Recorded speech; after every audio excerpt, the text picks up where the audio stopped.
Before there was law, before there was justice, there were roads even the devil himself dared not travel. In the Old West, not every road led to a town. Some led to oblivion. And there was one road in particular that vanished from maps the moment the sun began to set. It had no name, no sign, no destination. Even so, everyone knew it. Because no one who crossed that stretch after nightfall ever returned. By day, it looked ordinary. Red dust, broken fences, the distant sound of wind dragging sand across the ground. But as soon as the sky darkened, something changed. Horses balked. Wagon wheels groaned as if they were complaining. And men felt a weight in their chests they couldn't explain. The elders said it wasn't fear. It was a warning. Travelers who ignored the whispers never reached their destination. The next morning, intact wagons were found at the roadside, guns loaded, money still in pockets, but no sign of people. No footprints. No bodies. As if those souls had simply been erased from the world. Nearby towns learned to shut their doors early. Lanterns were extinguished before the moon rose, and no one stayed in the streets after dusk. No gunshots were heard. No screams. Only the heavy silence drifting from that cursed road. And in the Old West, when even silence seems alive, it means something is coming. It didn't take long for the road to gain company. First came the smell. Before any sound, before any shadow, the air changed. A metallic stench, mixed with sulfur and burnt dust, filled everything around. Dogs whimpered. Horses neighed and tried to flee, even when tied. Then they appeared. 7 riders rose on the horizon, cut against the full moon, moving too slowly for men in a hurry, and too confidently for men who should fear ambushes. The dust they raised was dark, almost alive, and never settled after they passed. The horses were wrong. Ribs showing, eyes dull, black foam dripping from their mouths. No sound of hooves echoed. They didn't ride, they glided over the earth. The men dressed like ordinary outlaws, worn hats, long dusters, ammunition belts. But nothing on them reflected the light. The glow of lanterns seemed to refuse to touch them. And when someone managed to look at their faces, they understood the mistake instantly. Eyes of burning embers. Smiles far too wide. Skin stretched tight, as if it didn't belong to that body. They didn't shout. They didn't announce a robbery. They didn't fire first. They only watched, like patient predators, while fear did the work for them. Some said they heard voices inside their own heads, whispered promises, old sins recalled and details no one else should know. And when the gang left, there was no fight. No blood. Only emptiness. Open houses. Tables set. Clocks still marking the hour. People simply torn from reality, leaving behind a silence so deep it hurt the ears. Night after night, the road stopped being merely avoided, and became feared. Because now everyone knew, this was no ordinary gang. And hell had learned how to ride. The next morning, the sun always rose the same way. And that was what made everything worse. The light revealed entire towns still standing, intact, as if life had been interrupted in the middle of a breath. Doors wide open. Cups still warm on tables. Letters unfinished, quills dipped in dried ink. But there was no one there. Sheriffs searched for signs of attack. Found none. No shots fired. No broken windows. No bloodstains. Not even footprints leading out of town. It was as if everyone had decided to leave at the same time, and forgotten to take their bodies with them. The few priests who dared enter the churches always found the same thing. Bibles lying open on their own, all to the same passage. They spoke of demons who walked among men, wearing borrowed faces, collecting souls like ancient debts. Some swore that at nightfall, voices could still be heard, whispers coming from the walls, calling names. Not screams of pain, but pleas for help, too faint to be real. Some tried to burn those towns. Others tried to pray. Some simply went mad. Because there is nothing more disturbing than an evil that leaves no marks, that cannot be explained, and that doesn't even allow the dead to be buried. That was when the rumors began to spread. They said the gang didn't kill. That it did something worse. That it took everything that made someone human, and left behind only silence as a witness. And the more towns vanished, the clearer it became that this was not random. The gang followed a path. And someone, or something, was being hunted. That was when the name Elias Crowe began to be whispered again. Not in saloons, not on fresh posters, but in hushed conversations, between men who had seen too much in women who had learned not to ask. A name some believed was buried, and others prayed never to hear again. Elias had vanished years earlier, around the same time the gang's symbol began appearing burned into doors and fences. They said he had quit the life of a bounty hunter. That he had lost his nerve. That the West had finally broken him. The truth was worse. Elias was human. Completely human. No pact, no divine protection, no curse in his favor. Just a man who survived the wrong night. A night when a small town was wiped off the map, along with his family. He was the only one left. When he accepted work again, he was different. Quieter. More watchful. His eyes never rested, as if expecting something to appear from nothing. An old scar cut across his face, a reminder of something that tried to kill him, and failed. His rifle was old, but treated like a relic. Every bullet was prepared by hand. Some marked with symbols he never explained. Elias didn't believe in luck. He believed in being ready. When the poster reached him, it wasn't the reward that caught his attention. The amount barely covered the risk. What made his hand tremble was the symbol burned into the paper. The same one. Exactly the same as the night everything ended. Elias didn't hesitate. He knew that gang couldn't be stopped by sheriffs, nor by armies. But he also knew something they had forgotten. Demons make mistakes, and men learn from them. That very night, Elias Crowe mounted his horse and rode toward the road no one crossed after sunset. This time, however, he wasn't the one being hunted. At first glance, the poster looked ordinary. Yellowed paper, bold letters, a promise of reward for anyone with enough courage, or stupidity, to try. But Elias knew it wasn't meant for ordinary man. In the lower corner, nearly hidden, there was a symbol burned into the paper. Not drawn. Not printed. Branded, as if the poster itself had been condemned. An irregular circle, cut by crooked lines that crossed like a broken gallows. The same symbol. Elias remembered it better than his own younger face. It had been carved into the door of his old home. Into the bedroom floor. Onto the chest of one of the writers, glowing bright red when fire consumed the town that night. They said that mark wasn't just a symbol. It was a pact. An ancient oath made too far from any church. A deal sealed with something that needed no names, only souls. Those who saw the symbol in dreams woke drenched in cold sweat. Those who touched it felt their skin burn. And those who followed it for too long began to hear things that didn't exist.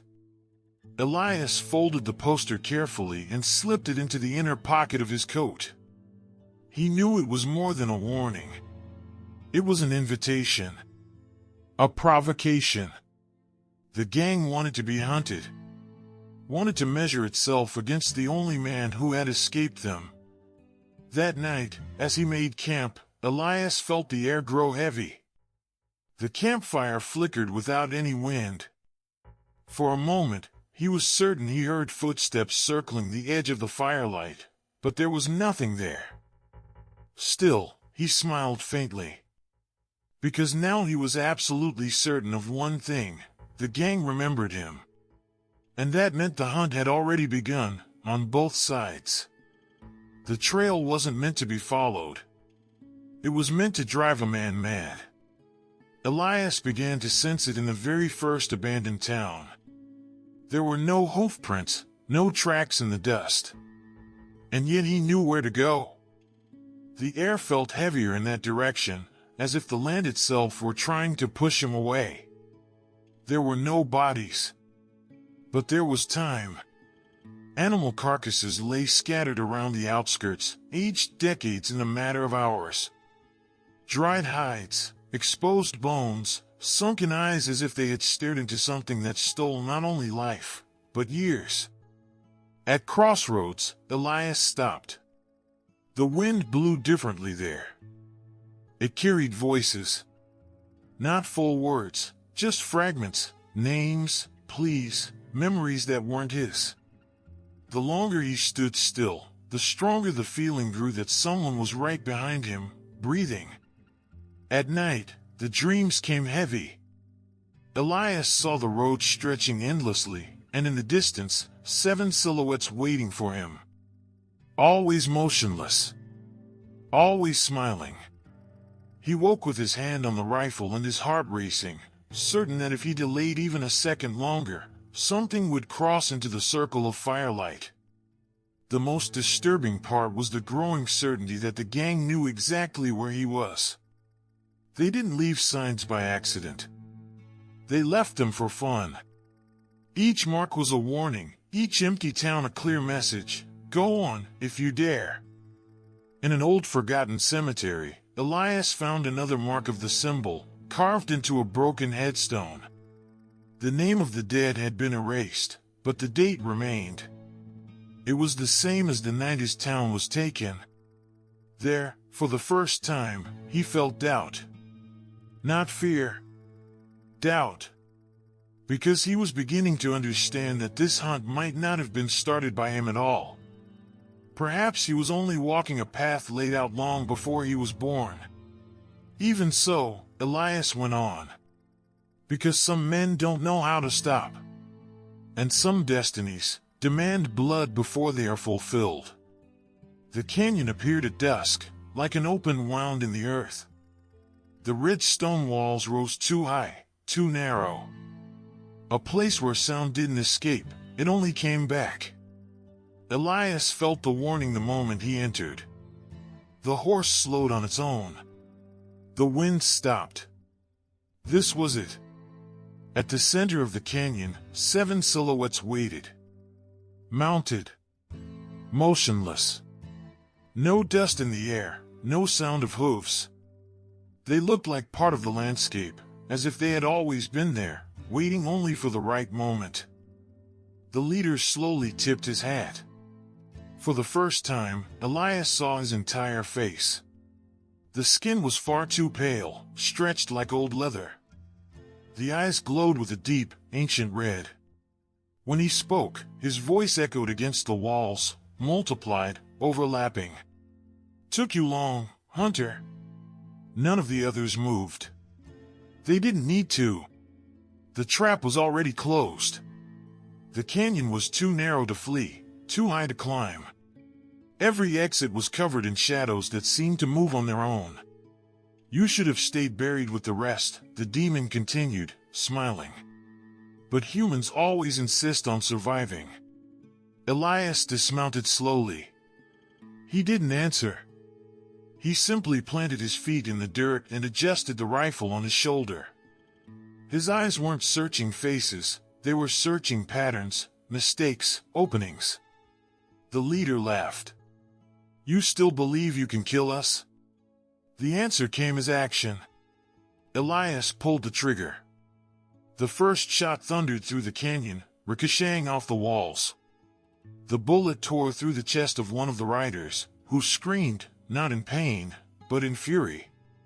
The body began to twist, flesh melting like dripping wax. The others charged. Dead horses rushed toward him without making a sound. The ground seemed to tremble, though nothing truly touched it. The air filled with screams that didn't belong to this world. Elias reloaded calmly. Because this wasn't an ambush. It was a reckoning. The sound of the shots was wrong. Each one seemed to rip the air apart, echoing through the canyon as if the earth itself screamed back. Not all the bullets were the same. Some passed through the riders' bodies without leaving a mark. Others made flesh boil, cracking bones that should not exist. One demon was hit in the face and began to laugh as it burned, the smile stretching wider as the body crumbled into black ash. The riders struck back in twisted ways. Their weapons didn't spit lead, but shadows. Where they hit, stone-aged, cracked, rotted in seconds. One of those shadows grazed Elias's shoulder, and he felt his skin burn as if he had touched red-hot iron. Wounded, he didn't retreat. He advanced. Every step was measured. Every shot, a choice. Elias didn't fight with strength. He fought with stubbornness. With the refusal to die there. With the memory of everything the gang had taken. One by one, the riders began to fall. Some screamed ancient names. Others begged in languages not of this world. One tried to flee, but the ground opened beneath the horse, swallowing both in absolute silence. Only the leader remained. He dismounted slowly, eyes blazing with hatred and something close to admiration. You've learned, he said. But not enough. The demon moved faster than any human. Elias fired point blank. The bullet pierced the leader's chest and stopped in midair, trembling, caught in something unseen. The smile returned. Humans don't win this. Elias spat blood and replied quietly. No. But they delay it. And he pulled the final trigger. The last shot didn't sound like a gunshot. It sounded like an ending. The marked bullet cut through the air and struck the leader in the center of the chest. For an instant, everything went silent. The smile vanished. The burning eyes dimmed, replaced by something older, fear. The symbol carved into the demon's body began to crack, red light spilling through the fissures in the skin. The canyon floor shook. The wall shed dust and stone. The leader dropped to his knees, gasping, as if learning to breathe for the first time. You don't understand, he whispered. We return. We always return. Elias stepped closer. Every movement hurt. His shoulder burned. Blood ran hot, real. Human. I know, he answered. That's why someone has to stay behind to remind you. With one last scream that came from no throat at all, the leader's body shattered into shadows and ash, sucked into the ground like smoke on the wind.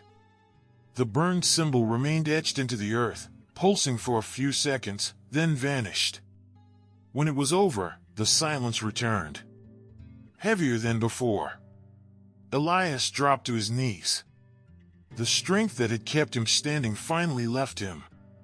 There was no victory there. Only survival.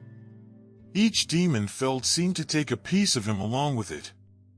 He knew there was a price. Because some battles don't end when the enemy falls, they end when the victor realizes what he lost along the way. The sun rose slowly over the canyon, as if afraid to look at what remained. Where there had been bodies, there was nothing. No sign of the gang. No mark of the battle. Only scorched earth and absolute silence, too deep to be natural. As if the world itself had decided to forget. Elias Crowe rose with difficulty. Every muscle ached, every breath reminded him he was still alive. The symbol was gone from the ground, but he knew it wasn't destroyed. Only sleeping. As he left the canyon, Elias passed through a nearby town. For the first time in weeks, people were in the streets. Children playing. Lanterns lit as night fell. Evil had retreated. But it had not left.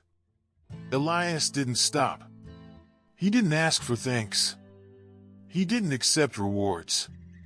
He mounted his horse and followed the road, alone, as he always had. Because men like him don't belong anywhere. They belong to the path.